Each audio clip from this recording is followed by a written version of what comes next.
Hey everybody, welcome back to Taki's space program with me, Taki 117. Here we have Old Reliable sitting on the launch pad. And this is going to be our first Mars communication satellite. So we are good to go. Weather is clear. Beautiful morning here at the Cape. Launching in 3, 2, 1. Ignition and liftoff. Now, with about a day left for our Mars mission, or for our Mars transfer window to open, I'm just going to go ahead and put this in orbit, get all the communications set up, so that when I leave the sphere of influence of Earth, I don't have to worry about it anymore. We are cruising already up to 50 meters a second.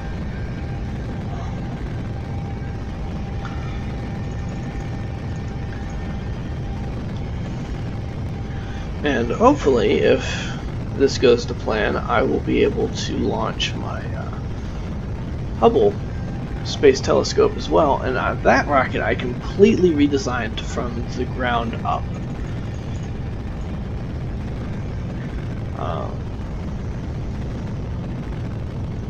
It was a bit of a challenge. I didn't realize how far I had to go, nor how heavy the payload was.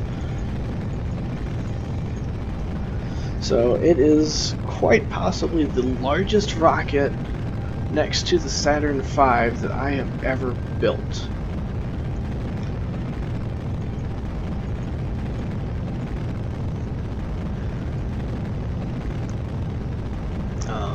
Hopefully it gets more than one use.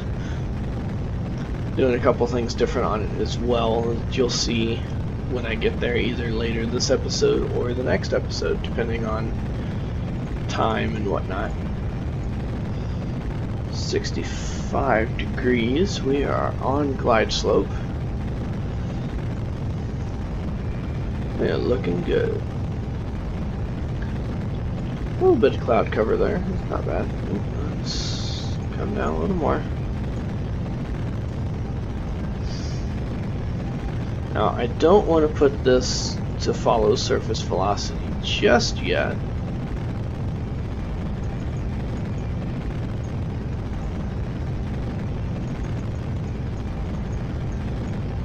There we go, 45 degrees at 10 kilometers. A little bit of an extreme pitch maneuver there, but that's okay. This rocket does have enough thrust to compensate for that.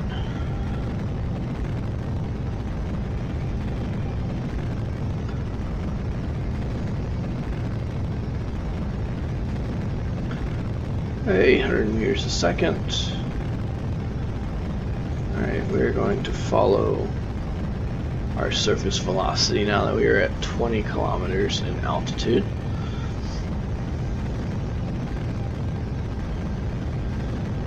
And this is a fairly standard launcher. I've noticed I'm starting to get into that. I'm starting to use the same configurations over and over and over again.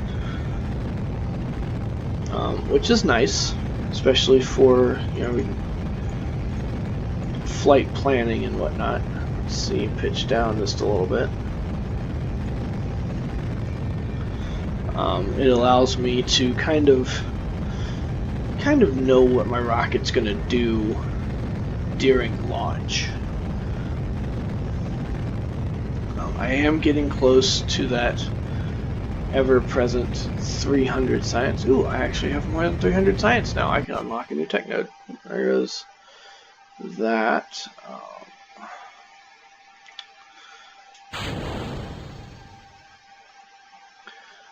Drop that stage. I'm just going to coast for a little bit, I think. Oh, no, I need to fire up that engine. There we go. Oh, this is using the big dish, but it does have RTGs on it.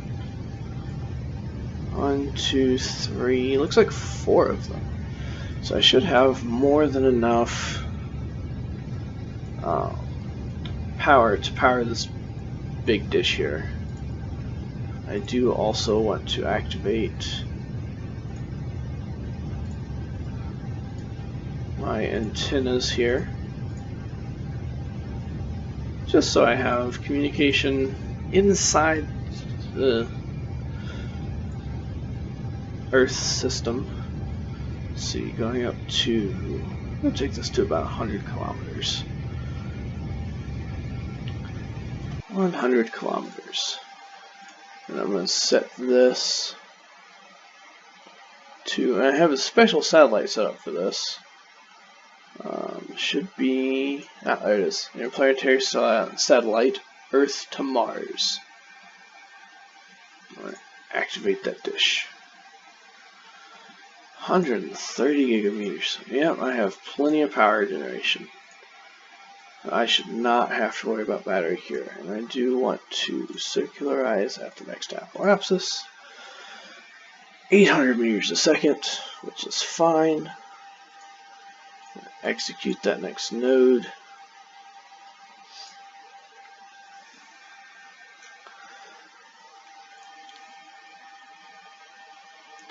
This is, I actually really like this satellite. This is intended to be purely a communication satellite. Normally my first mission anywhere, I send a whole bunch of science instruments as well. But I didn't really want to do that this time.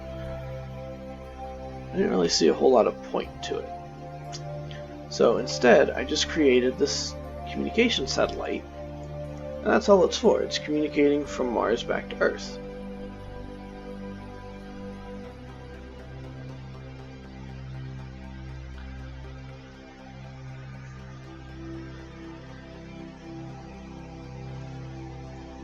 There we are, almost to apoapsis. Like I said, this isn't any sort of planned mission. This is sort of by the seat of my pants. I found out I had this sitting around. I actually want to rename the. Oh no, okay. So yeah, it's interplanetary satellite Mars.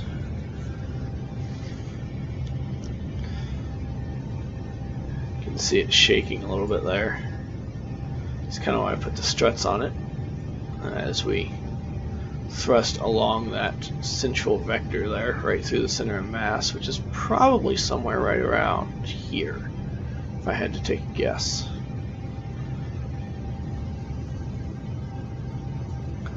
Circularizing our orbit, and then I'm going to set up a maneuver transfer, to head to Mars.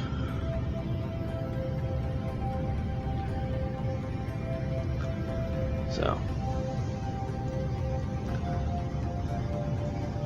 But I don't want to do that until this orbit is circularized, otherwise strange things start happening and I have too many maneuver nodes, and it's kind of weird, if we're being honest here. Let's see, 200 meters a second. I'm a little miffed at the burn time, but there's not a whole lot I can do about it, and as long as I get to greater than 70 kilometers periapsis, you know, that's fine.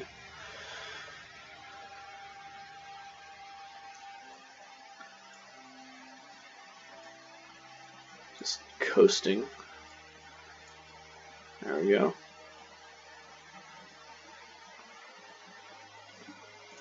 Now we want to advance transfer to another planet.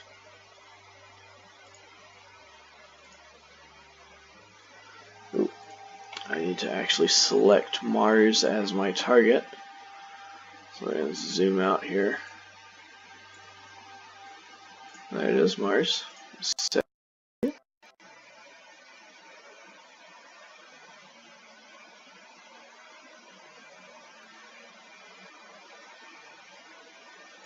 Looks like 11:30 is going to be lowest delta V in 1 day, 2 hours. Create node. It's going to take me 2 months to get there. Initial orbit is not hyperbolic.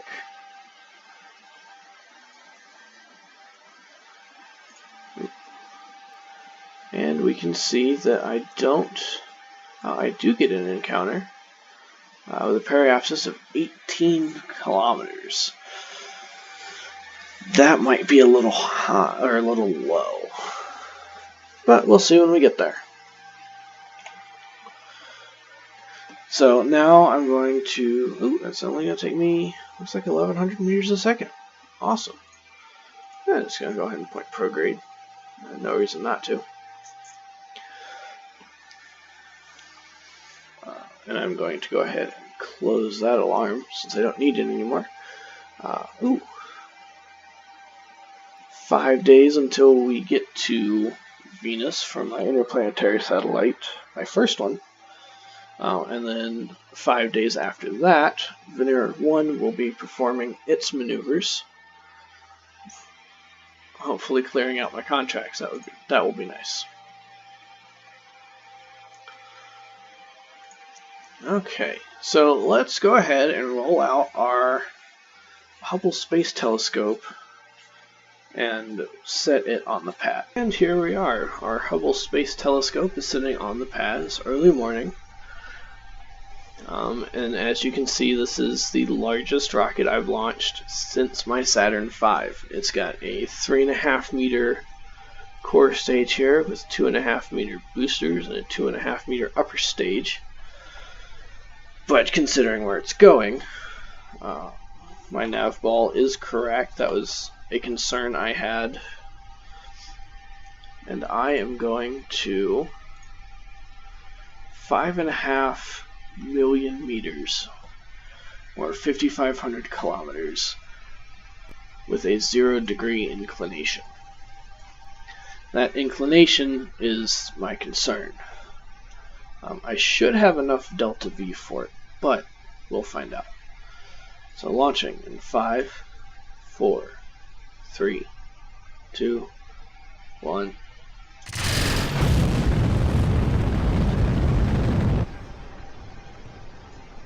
Oh dear. I have lost my connection.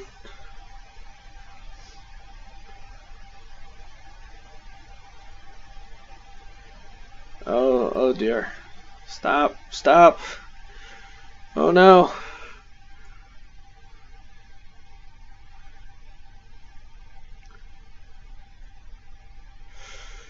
Oh no.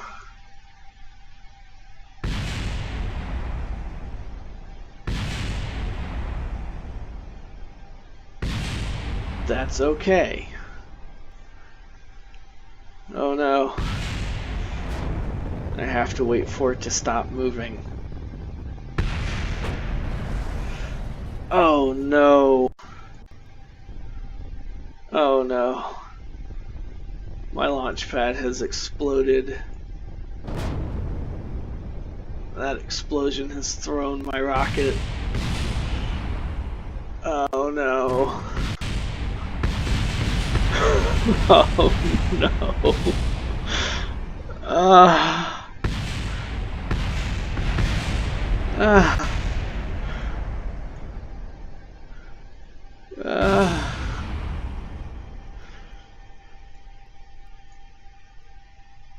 Oh, and my payload is exploded. Oh.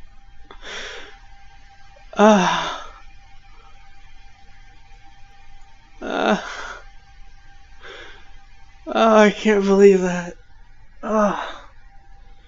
I thought I had a launch antenna on it, and I didn't. So as soon as it left the pad, it lost connection.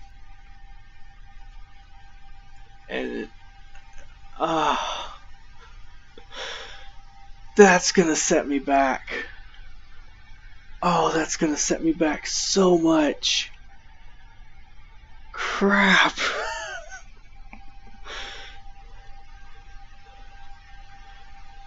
Alright. Let's head back to the Space Center. Start picking up pieces and assess how much we've actually lost. Oh, this is devastating. Oh, this is devastating. Alright, here we are back at the Kerbal Space Center overview. I haven't been here in a while. at least on video that I'm aware of. Just had a recent launchpad catastrophe. There's no other way I can describe that. My launchpad is completely out of service, and it's going to take me 82,800 funds to repair. Hopefully I can get most of that back by recovering parts that are scattered here. So let's head to the tracking station and see what we can recover. So here we are at the tracking station. Go all the way at the bottom. My Hubble probe, I'm just going to recover that. See how much.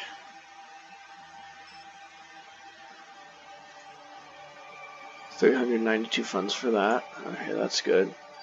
I get to pick up all the debris. Let's see, orbiting. Oh, I can turn off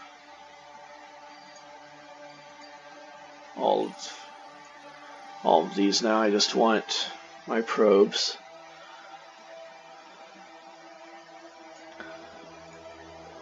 Just recover.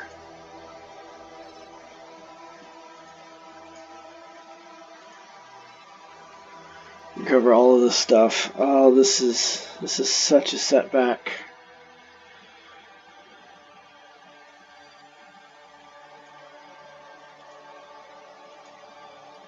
I can't believe I did that. That is time and money that I really do not have.